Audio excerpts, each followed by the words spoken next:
নমস্কার।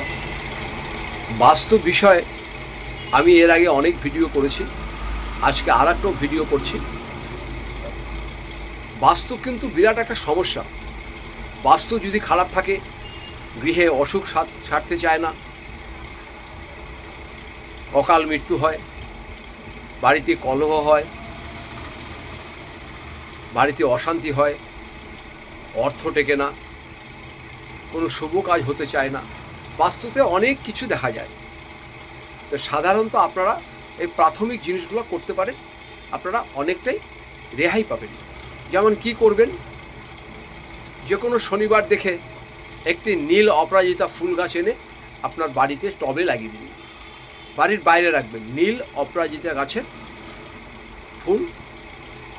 ফুলের টব এনে লাগিয়ে দেবেন।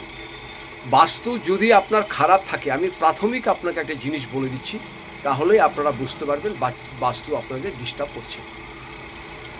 আপনারা একটা শ্বেত জবা নিয়ে আসবেন, টবে করে কিনে নার্সারি থেকে। শ্বেত জবা এনে বাড়িতে রাখবেন, সেটাকে যত্ন করবেন। যদি শ্বেত জবা গাছটা আপনাদের শুকিয়ে মরে যায়, তাহলে আপনি জানবেন আপনার গৃহে বাস্তুদোষ আছে। এটা একটা প্রাথমিক আপনাদের একটা উপকরণ বলে দিলাম। এবার কি করে নিবারণ করবেন, একটি নীল অপরাজিতা ফুলের গাছ লাগাবেন। আর একটা বিশেষ কাজ করবেন, এটা করবেন খুব ভালো উপকার পাবেন। সেটা হচ্ছে তুলসী কাঠের একটি মালা নেবেন। তুলসী কাঠের মালা শনিবার দিন করবেন। তুলসী কাঠের মালা নিয়ে আপনার বাড়ির সদর দরজা উপর দিকে সুন্দর করে লাগিয়ে দেবেন, একটু গঙ্গা জল ছিটাবেন, আর প্রতিদিন সন্ধ্যাবেলা ধূপধুনো দেখাবেন।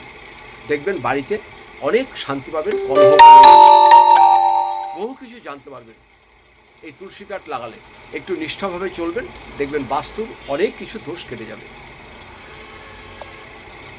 ভিডিওটা আর বাড়াচ্ছি না, প্রয়োজনে আমার নিচের নাম্বারে যোগাযোগ করবেন। আপনারা আমাকে ফোন করতে হলে সন্ধ্যে 6টা থেকে রাত্রি 9টার মধ্যে ফোন করবেন।